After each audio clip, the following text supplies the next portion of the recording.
Hello classmates and teachers. Today I will be teaching you about the Sikhs and their religion, Sikhism. So you might be wondering, what is Sikhism? Well, the meaning of the word Sikh means disciple in the Punjabi language. The Sikhs are disciples of God who study and follow the teachings of the 10 Gurus. Gurus are teachers, like priests, who relay the word of God. On the right is a list of the first 10 Gurus. And the reason why there are only 10 Gurus is because when the 10th and last Guru died, he declared there would be no others after him.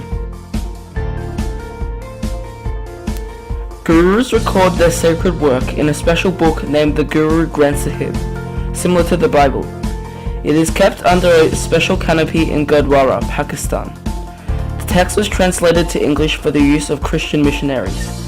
Did you know that generally the text was sung rather than read? The Sikhs have a special symbol that they are known by, called the Khanda.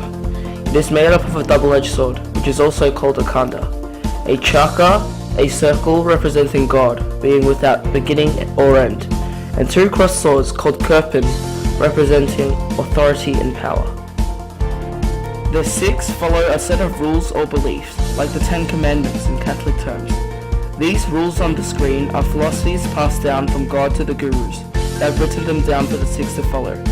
They believe that the soul has gone through a cycle of reincarnation, in other words, being born again before reaching the human form. They also have 5 Ks. These are the laws that they believe will help them get closer to God. The 5 Ks are Kesh, Kara, Kenga, Keshera, and Kirpan. The first is Kesh. The word Kesh means to not cut their beards because it symbolizes holiness and strength. 2. Kara, a steel bracelet symbolizing restraint and gentility. 3. Kenga, a wood comb symbolizing a clean mind. 4. Keshera, cotton shorts that are worn underneath their clothes. And last of all, they should carry around a kirpan, as it symbolizes spirituality and defense of the good and the weak. This is a very famous Sikh story about an emperor, a grass cutter, and the 6th Guru. The emperor at the time, Emperor Jahinga, was a very great man. The enemy of the emperor, who wanted to cause trouble, tried to convince the emperor that the Sikhs are trying to wage war against them.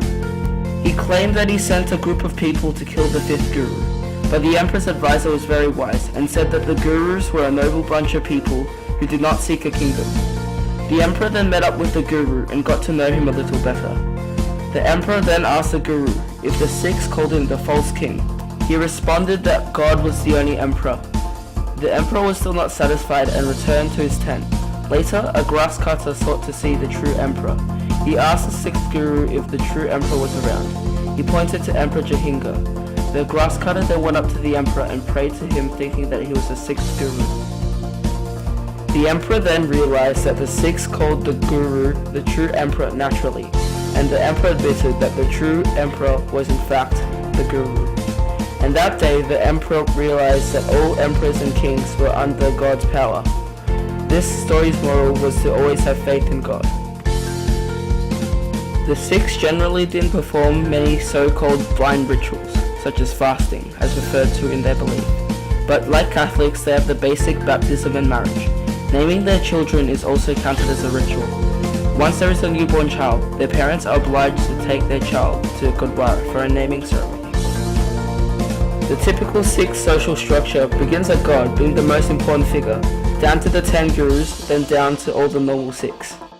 A typical day for a Sikh is firstly waking up before dawn, around 6 or 7 am, having a shower, then indulging in 2 prayers called the Ardas and the Japji. Around night time, they then say another prayer called the Kirtan Sahila. They also have to visit the temple as part of their daily routine.